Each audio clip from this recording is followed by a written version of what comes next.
Butere Girls finally performed their controversial play Shackles of Doom before a packed audience in Mombasa. And it was an absorbing performance that left the audience on their feet at the fall of the curtain.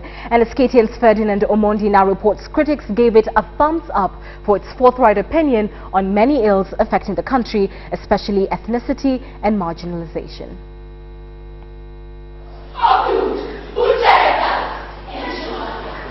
The controversies that surrounded Shackles of Doom attracted a packed audience as Butere Girls finally staged their initially banned play.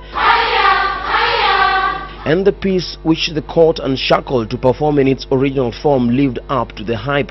The story is set in the land of Ghana, where oil has just been discovered, but a group of investors is so keen on the oil that the company CEO, Kimani, is willing to forcefully marry off his daughter Wamaitha to a local to make headway. The natives, called the True Kanas, welcome Wamaitha's marriage to Lopush. When it happens, the investors are allowed to harvest the oil.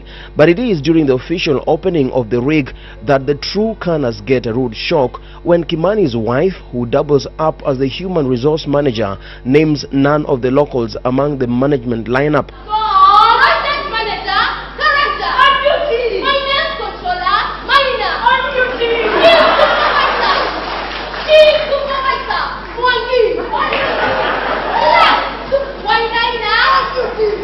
The True Kanas protest the marginalization, but the adjustment made in the lineup is even more insulting. And for purposes of cohesion and integration, we are going to push from this indigenous community. As a security officer,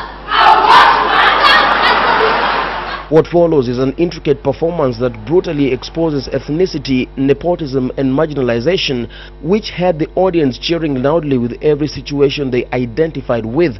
And when they were done, the standing ovation said it all. Among the audience was Mombasa Senator Hassan Omar, who was full of praise for the content. To understand society, sometimes the society must be bold to face up with some of the most extreme of expressions. We might not like what people say, but we need to respect what they say. Shackles of Doom was disqualified on grounds that it undermines national cohesion and integration, which was the theme of the year's festival. However, the playwright and director has a contrary opinion. Let us uproot ethnicity first before we do any other thing, before we start talking about cohesion.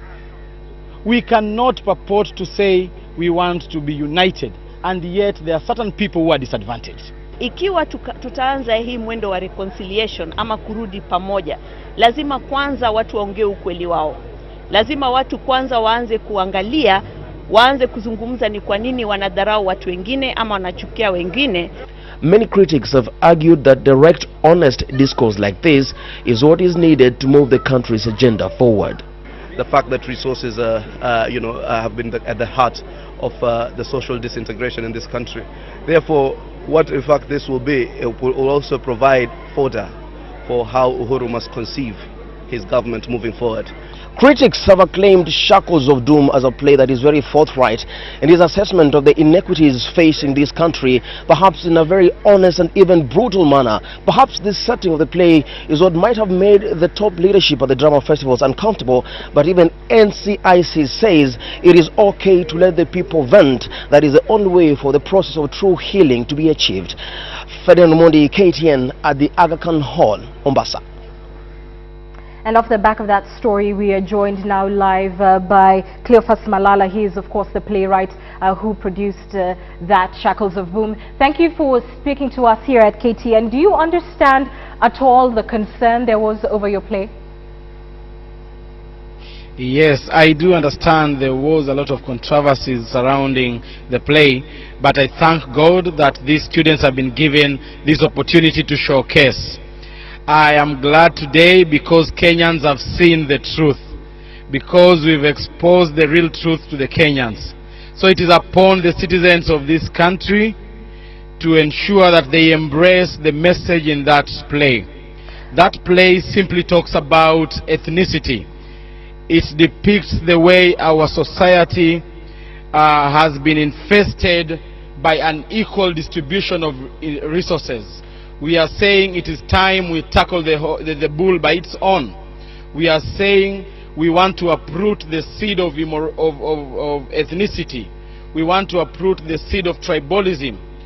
We cannot purport to talk about cohesion and integration, yet we've not tackled the real issues that are facing us. Do you think the way you managed, I beg your pardon, let me interject there. Do you think the way you tackled it was the best way? I know a lot of your critics said that there was concern of overusing young minds and exposing them to that kind of ethnicity, and also the question of you singling out a particular community in your play and portraying them as the exploiters. Do you think there was any other better way of doing it? No, you know, this is art. Art is liberal. We have seen in this festival plays being performed from different ethnic backgrounds. We've seen different cultural bases being explored. Today we saw a play in Maasai setting. Those people were using Maasai names, Maasai songs, Maasai idioms. Yesterday we saw a play from Western Province. It used the Luya cultural base. We saw them using Luya songs, Luya idioms. Why is it a mistake if we choose this one tribe called Kikuyu? We are saying Kikuyus are part of Kenya, and when we use them, it doesn't mean that we don't like them. We appreciate them and we embrace them as a community. As we wind up with you, sir, what are your thoughts in terms of arts and culture and its role in building national cohesion, and do you feel at all your play has achieved that? I think Kenya has experienced a new dawn. We must appreciate that the new constitution we promulgated the other day was really of help to us. We've reached the level of freedom of expression. Art has matured, and we want to use art as an avenue to express the evil deeds in our society. I believe Shackles of Doom has started as off, and we are going to see more and more productions tackling the issues affecting Kenya. Cleophas Malala, thank you so much for your time. Playwright, the man who authored Shackles of Doom.